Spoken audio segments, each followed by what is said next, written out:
All right.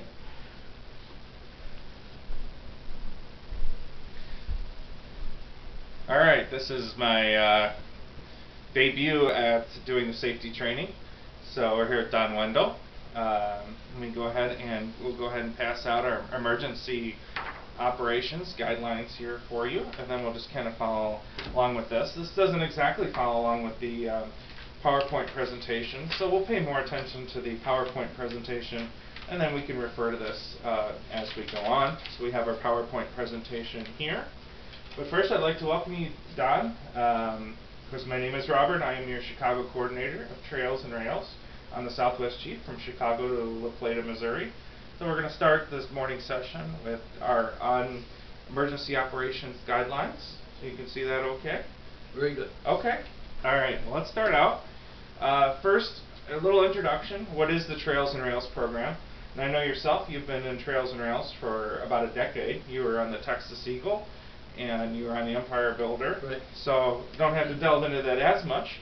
But it is an educational interpretive program designed to educate and entice Amtrak passengers to visit the National Park System. The primary role of Trails and Rails is to present onboard education programs to passengers traveling on Amtrak trains. And we also have a small role, of course, in an emergency. Very unlikely to happen. When we were doing our training in Chicago, they actually mentioned that there's never been, knock on wood, presentation or Trails and Rails docents who were involved in an emergency up until this point. But of course, as you know from 10 years on the train, it's always good to be prepared. And sometimes on an Amtrak train, there's only one person for two coach cars, and they might need our assistance in an event of emergency. So that's why we require this every year to 2 years to go through something like this.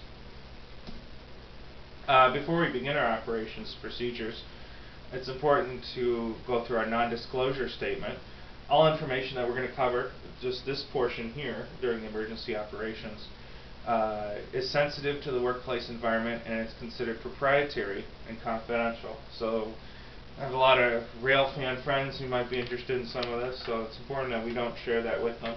We could share this with and discuss this with other people in our group, but we're not going to publish it anywhere on the internet. We're not going to go ahead and talk about it amongst passengers or rail fans, or we all understand that. You've been in the program for 10 years. A couple things Trails and Rails staff are not allowed to do: share information contained in this document that I just gave you with your friends, family, casual acquaintances, or passengers. However, you can't discuss it with myself, my assistant coordinators, Jim McCulka, Ann McGinnis, Susan Scott from Texas A&M University, if they happen to be in town, or your fellow docents when there's no passengers around. Also, when your Trails and Rails staff are not allowed to disclose any onboard emergency situations or operation procedures with anybody other than Amtrak or the emergency personnel. So if the conductor comes up to you and says, we just hit that truck back there, don't get on the PA or tell any passengers, hey, we just hit a truck and there's two people injured back there. Just say I don't know anything, or you can disclose stuff if the conductors or assistant conductors tell you it's okay. But we don't want to be scaring people or disseminating information that is for Amtrak crew only. Also, do not disclose any radio or verbal communications to passengers unless authorized by the conductor. And you're not allowed to carry personal scanners. That's kind of a change in policy, where people were allowed to carry the scanners and then listen to them with an earbud. However, the new policy for 2013 and I think 2012 as well, no personal scanners at all. While you're doing Trails and Rails, if you want to bring them, listen to them out at the, I don't know if you've been out to La Plata? Yes, I have. Okay, so you know that little overlook. So if you want to bring your scanner in your suitcase and listen to it, all night long when you're out on that rail observation platform. Right? I'll leave it home. You'll leave it home. That's a good answer. All right. So just an overview of the course we're going to take this afternoon. Guides will be able to describe the role of the Trails and Rails guides in an emergency situations, the types of emergencies, Amtrak's training requirements for Trails and Rails guides, emergency equipment and onboard features, how to effectively communicate with Amtrak crew and emergency responders, and then evacuation procedures, and also communication protocol In the case of an injury to a Trails and Rails guide, if something happens, someone twists their ankle, or worse, we're going to go over the procedures here on what to do. So if you have any questions at any time, or if you want to take a break, just go ahead and let me know. It's just you and me today, so we're just going to go ahead and go over this. Like we said, because you never know, emergency training operations according to Amtrak Trails and Rail staff must attend the initial emergency operations training course, which is this, to become familiar with emergency procedures prior to boarding any Amtrak train in Trails and Rails uniform. So that's why you haven't had your training. There's been 2 training trips, you haven't had yours. We put you on a later training trip because you have to have this before you can be on the uniform on the train, which is not a big deal. We're doing our makeup session today. And then you'll have to attend a refresher every 2 years. So myself and Carrie Denson will be trainers. So we're hoping in the future that instead of offering one date that not everybody might be able to make, we'll be offering a couple different locations. We'll have to see how that works, but I'm open to doing 3 or 4 of these and doing them maybe around the Chicago suburbs or whatever is going to work out. We'll keep you updated on that, but you will have to take this again in 2 years if our program continues into 2014, 2015. I hope it continues. I hope it does too. All right. Our physical requirements, and this has changed slightly, so that's why we're going to go over this. Trails and Rails guides must meet the following requirements. Number 1, the ability to read and understand the emergency evacuation instructions. Number 2, the ability to easily understand crew instructions. Have sufficient eyesight. Of course, you might have glasses like I do or contact lenses. That's fine. You have the ability to hear, may be accompanied by a hearing device. The ability to speak clearly and issue instructions to passengers. And sufficient body mobility, strength, and dexterity in all limbs to assist direct passengers.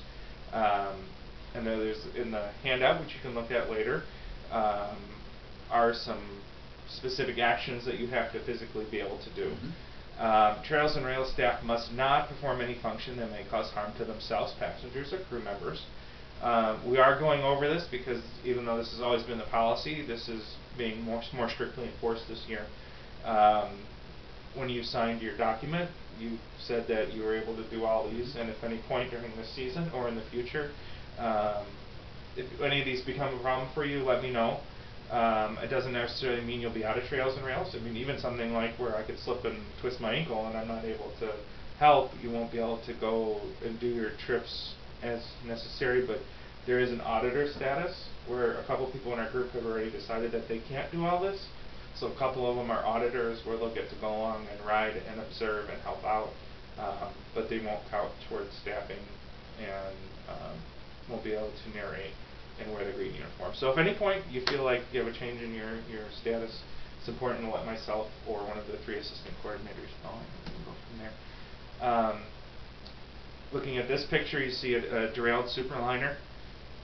Can you walk safely across uneven terrain and assist crew members in a situation like this? Would you be able to get yourself and help others out the door? Volunteers who do not meet the physical requirements may become a liability, unfortunately, rather than an asset during an emergency. Therefore, the NPS program coordinator, myself for us here in Chicago, and the emergency operations trainer, which is myself here as well, have the authority to remove any volunteer from participation as an onboard Trails and Rails guide. So if you don't come to me and say, hey, you know, I twisted my ankle, can I be an auditor for this season, or can I sit this season out, and we happen to do random audits, if someone says, hey, Don twisted his ankle, and I come on and do a spot check, and I get on and ride from Chicago to Naperville, and there you are with crutches, we would have to remove you from the train, and it would be bad. So I trust you won't do that, but just letting you know that we have the right to remove people, too, that we don't feel would be qualified. We have an affirmation of ability, which you've already signed by signing the National Park Service VIP Agreement, which is Form OMB 05960080. You are affirming that you currently have the physical abilities to perform all the duties above, and that you expect to continue to do so for the duration of our season until September 22nd. You'll be asked to reassess your physical condition and sign a new agreement next year if you decide to continue. And then each and every future year, so it's something to think about as we all get older, that will I be able to do this? This is something that I want to do. Now your expectations, these are some of the things that you'll be expected to do. Locate the emergency exits. I'll be watching a video here in a few minutes that shows some of this since we don't have a train in front of us. Recognize emergency exit opening mechanisms. comprehend instructions for opening emergency exits, operating the emergency exits, assessing whether opening the emergency exit will increase hazards to which passengers may be exposed, following instructions, hand signals given by a crew member, passing cautiously, quickly through an emergency exit, and then assessing, selecting, and following a safe exit away from the emergency exit. Yeah, it's just a quick overview, very quick. We'll go into each of those items more in detail here in a moment. But this is the end of our first unit, so we have a 4-question quiz, not to put you on the spot being videotaped. We'll go over these together if you have any questions, but let's see how well you can answer these. These are all pretty easy. Number 1, the primary duty of the Trails and Rails Guide is to A, present onboard education programs to passengers traveling on Amtrak trains, or B, respond to emergencies. What do you think? I think both of them. It is. What is the primary A. Is A, yeah, the primary. You should be able to respond to emergencies, but our primary, of course, is to present the programs. Number 2, all Trails and Rail staff are required by Amtrak to attend the emergency operations training. True or false? True. True, and that's why you're here today. Number 3, all Trails and Rail staff must participate in emergency operations training prior to becoming an onboard guide. If a Trails and Rails guide wishes to continue as a guide for years to come, he or she is required to A, do nothing more. The initial training class here is sufficient for lifelong participation. B, take a refresher every 2 years, or C, take a refresher every year. The 2-year refresher. 2 years, correct. Yeah, we still might meet every year, which is good. But the training will be every 2 years, or as needed. And finally, number 4, when serving as a guide on board the train, you are prohibited from A, sharing any information contained with the emergency operations document I just gave you. B, disclosing the nature of an onboard emergency situation with anyone other than Amtrak or emergency personnel. No, you don't disclose anything. Exactly, yep. And disclosing any information received over an Amtrak communications. You said all the above, which is correct. So we'll go ahead and move on to unit number 2, the emergencies. An unexpected event related to the operation of passenger train service involving a significant threat to the safety or health of one or more persons requiring an immediate action or response. That's what an emergency is. Of course, you're a train rider and you've been in the program for many years, so you know all the different types of emergencies: personal death, trauma, evacuation of a train car, a derailment, police action, maybe a highway grade crossing, smoke, fire in the launch car, release of hazardous or combustible materials. We are traveling, of course, on freight tracks, so we always have ethanol and all these hazardous materials that are rolling up and down the line that we're going to be on. Small emergencies maybe to us, big emergencies to others. Train delay. Sometimes train can be delayed, up to 10, 12, 24 hours. Severe weather, tornadoes, hail, rain, natural disasters, and civil disorder. You never know if we are going through Chicago. Come on, Chicago's that place. Types of emergencies under the medical category, you have personal injury, trauma, illness, loss of consciousness, choking, and death. Non-medical emergencies, some examples of those are evacuation of a train car, non-onboard smoke or fire, a police or security situation like a bomb threat, an assault of a passenger or possibly a crew member, unattended luggage, and maybe a highway situation like a derailment. So we have medical and then non-medical emergencies. Medical and non-medical emergencies. In any onboard emergency, you are required to only do 3 things. Notify an Amtrak crew member as soon as possible. Number 2, cooperate and assist Amtrak crew and or emergency personnel. And number 3, remain calm to respond to crew and passengers' queries. We had some people who brought up the fact that, well, am I required to do the Heimlich or do CPR? And that's a decision that you have to make as a volunteer. Are you trained? Do you feel comfortable doing that? Are you required to do it? No. But if you have the medical training and certification, I've had first aid emergency training. So you might feel more comfortable than somebody who doesn't. Yeah, as a police officer, you are, I believe, to ask permission to do it, and they don't do it. Say something at the first sign of passing out. That's implied permission, I understand. Yeah. And then you save their life if you can. Yeah. And do what you can. Remember, you're covered under the Good Samaritan Act. Right. And National Park by the federal government for liability of tort when you're actually on a train. You may assist, again, it's at your discretion with CPR or first aid procedures until medical responders arrive. But I just want to make sure that you know it's not required, that, you know, if someone's choking and you don't feel comfortable helping or doing whatever. But it's there, it's just, the adrenaline goes, you just automatically do it. Yeah, you do, you do. But we just want to make sure you know that Okay. it's so exercise number 2, the first question is, Trails and Rails guides are expected to assist Amtrak personnel in any emergency situation. Yes. Yes, that's part of, you are expected. List 3 examples of non-medical emergencies that you can think of. Non-medical, Mm-hmm. a riot on the train. A would be riot on the non-medical. train, yeah, people could be upset. What were the other? I don't recall what the other. Well, think of what could happen to you on the train that's not medical, that might be an emergency. Falling down. Someone falling Somebody down. fall. Okay. System getting up. Okay. Someone getting lost on the train. Lost on the they don't know train. where or they've lost Exactly. their child somewhere in the train, Mm-hmm. going hither and yon. That could be an emergency to them, certainly. So those are 3 examples of non-medical emergencies. We're going to move on to unit number 3 now. We're rolling quite along here. Communications. If an emergency occurs in your area, you should attempt to contact a crew member via the PA system. No. Crew member, if you can find them first. But sometimes, if you can't find them, Then you go to the PA then you go to the system and PA. Like where we're going to be in the upper level of the lounge, the difference with now we were on the Empire Builder before, and one thing with the Empire Builder was there was always somebody in the upper bar area. Yes. Southwest Chief, there's not anybody up there. So if the guy's on break downstairs eating his lunch or dinner and there's nobody else upstairs, there's going to be periods of time up to 45 minutes where we're going to be the only crew members in the car. So that's why you might have to go to the PA. Go to the PA to get someone up there. So this is really important, and this is key of this unit, is that if it's a serious emergency, when you go on the PA, you say, conductor, immediate assistance is required in the lounge car or other location. And not disclose what's happening. Never, exactly. Right. Yeah, you never say, hey, this guy having a heart attack here in the lounge, you know, because then you're going to get gawkers. People panic. People panic. And then, so that's serious emergencies, that immediate assistance. When conductors hear that, they know, boom, to come running. It's a protocol to say, ask if there's a doctor on the train. I would leave that up to the conductor. Okay. Because then you are disclosing that it's a medical problem. Just get I would say. train man there, and then he can. I think that would be the Okay. answer. And I can follow up if you have any questions with that. I can I'll send an email to Jim. No, well, the train conductor or whoever is in charge should be able to know how to do that. Yeah, and then people might Quick panic. response. People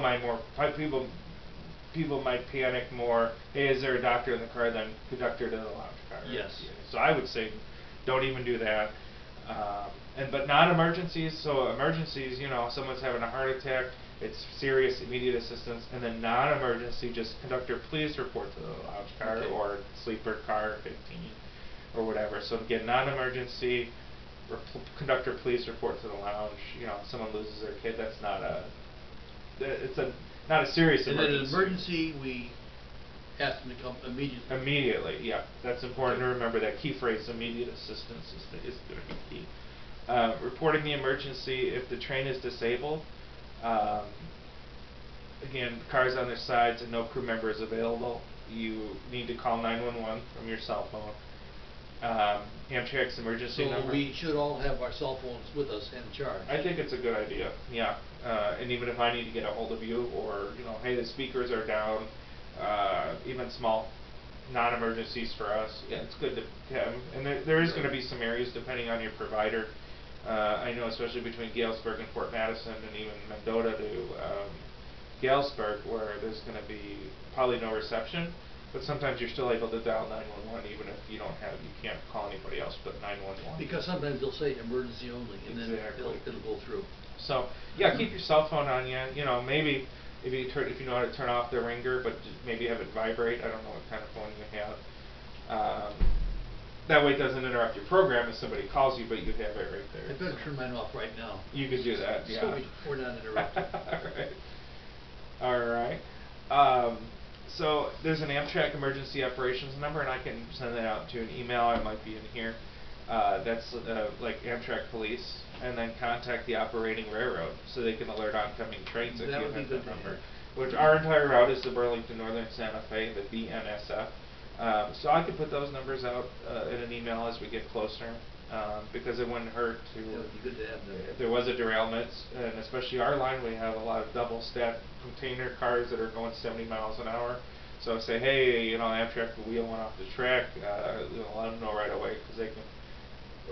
We're double-tracked almost the entire way, except for like a 5-mile stretch. So there's oncoming freight traffic all the time. Provide them your location by either mile marker or physical location marks. And that's, we were talking in our training session, is that's what we're going to be good at, because some of the sleeping car members and the lounge car guy, he goes all the way from Chicago to LA. He doesn't know that we're in Mendota because we just passed the Del Monte plant. So we're probably going to know as good as the conductor, but probably better than any of the train attendants or where we are. So they might even come to you and say, oh, you know, we're stuck here, where are we? This has happened before. Yeah, been there too. Then the nature of the emergency in the last station you pass through, if you don't know where you're at, if you don't know, you know, oh, I'm in Arlington because I see the coal slag hill, say, well, we just passed through Mendota 20 minutes ago, so that will help. Sure. Then we didn't get to Princeton yet, but we passed through Mendota, so that's important to do. Important things to tell the emergency personnel: provide as much as you know about the following by phone and/or emergency. Conditions of the crew member, if the conductors are injured. Conditions of the passenger. Beware of passengers who do not speak English, maybe use oxygen or unaccompanied minors. The type of injuries and any fatalities, and then the location of the ADA seating. The thing is now, you think about an emergency. If we're out between Mendota and Princeton in the small town of Arlington, I just use that as an example, milepost 91.9, they're going to be responding, these little small town fire departments are going to be responding to our train. And the thing is, they're not going to know the layout of the train because they probably never had to deal with an emergency. They're not going to know there's handicapped people down in the bottom level of the coaches. So they might get everybody out and then forget about the handicapped people. That's our job, to tell them and let Remind them. them. Mm-hmm. Absolutely. Tell, you know, here's the layout of the train, and you know, hey, there's 15 handicapped people down here, or in the sleeper, say, hey, there's rooms 2 in the lower level. It might look like it's just all bathrooms, but there's, you know, 4 roomettes, a family bedroom, and a handicapped bedroom. There's 6 bedrooms downstairs. And we should help as we can with them. If you can, yeah, following their direction. Again, your location of the train. You'll note the car number on the outside and inside of the doors. The first number will always be 0. It's 4 digits. The first number is always 0. Second number of the car will always be a 3 if you're going west, 4 if you're going east. And then I didn't know that. 3 if you're going west, and 4 if you're going east. That's the train number. Okay. So 0, 4. The first 2 digits are always the train number. 0, 3 or 0, 4. And then the other 2 numbers will be will vary. I know for sleepers are like 3, 0, 3, 1, how far they are from the dining car. So just if there is an emergency, say, hey, down in the 0330 sleeper, there's an injured woman on the lower level. If you know that, I mean, this is just if you're out somewhere and something like this happens, and then your name and role as an onboard volunteer with National Park Service. So here's our quiz for Section 3. In a serious emergency that requires a quick response from the conductor and the other Amtrak employees, you should use the PA system and say the following. So again, this is a quick response from the conductor. A, someone is having a heart attack in the lounge and we need the conductor. No. No, not that one. We need the conductor because someone lost their train ticket. You wouldn't say that over the PA. No, because that doesn't. No. Conductor, immediate assistance is required in the lounge car. Absolutely. That's the answer. And then D, conductor, please report to the lounge car. Which you would only use C and D. C in the, like you said, the quick response, and D, reporting to the lounge. And I would say no to the ticket one because then you're disclosing the nature of an emergency, which we're told not to do. And question number 2, in the event of an emergency, the strongest contribution you can make is to remain calm. True or false? Absolutely. No, you got to be calm. Because passengers... If you show excitement, everyone gets nervous. Exactly. So be cool. Exactly. In the narrating, we're excited about a topic, people will be excited, and if you're not, then people won't. And the same thing is true in an emergency. If you're freaked out and upset, crying, people will, you got to try to maintain that calm. Moving on to unit number 4, Amtrak emergency equipment.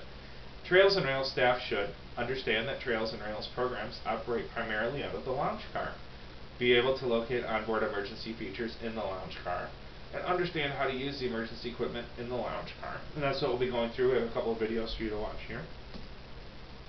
First of all, there are at least 2 emergency windows on every Amtrak car, regardless of what the car is. I'm sure you're familiar with the panel that has the operating instructions on them. Each train car should have the following equipment: a fire extinguisher, a first aid kit, light sticks, pry bar, sledgehammer, and a passenger safety instruction card. They're usually located in the front of each seat. And the sleepers are located along the window usually, and then sometimes people move them around. And then note that automatic external defibrillators, AEDs, are small oxygen tanks. They're located in most food service cars. However, this is not mandated nor regulated by the Federal Railroad Administration. So if someone is having a heart attack, there's an AED, there probably won't be one in a coach car or sleeper, but there'll probably be one in the lounge, if not then the diner.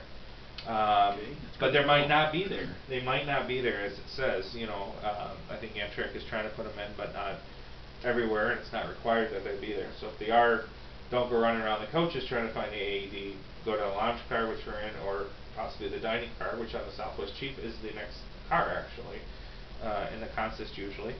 And of course, don't forget your flashlight. Each guide must wear a working flashlight at all times. You provide us with the flashlights, or we? I asked that you can use one if you still have yours from the Empire Builder days. If not, I'm asking everyone to go ahead and purchase one. Went to Ace Hardware, they had them for $9.99. So Okay. if you wouldn't mind. No, that's good. We don't, with the sequestration and everything going on right now, we're lucky to have what we have and to still be running. Onboard emergency systems. Trails and Rail staff should be aware of the following onboard emergency systems: the location of the emergency blower switches, the emergency door switches, and the emergency windows. So what I'm going to do at the end of this unit Where are is the blower? I don't know where they are. the blower switches. Yes. Well, this is a good time. We're going to pause here and we're going to watch the video about that. Good. So we're going to pause. Let's pause here, and I'm going to go play the video for you. And that should answer all your questions. They made a nice video for us this year to, before, instead of just showing us all the slides, we'll still go through some of that. But here's a nice video for you. And I apologize, the audio might be a little low to hear, but I can bring my speakers up for that. No, Is that loud enough? very good. Okay. This is just the intro, and then we'll watch the video. I'm going to go ahead and pause this video, and then we'll pick it back up when I'm done presenting.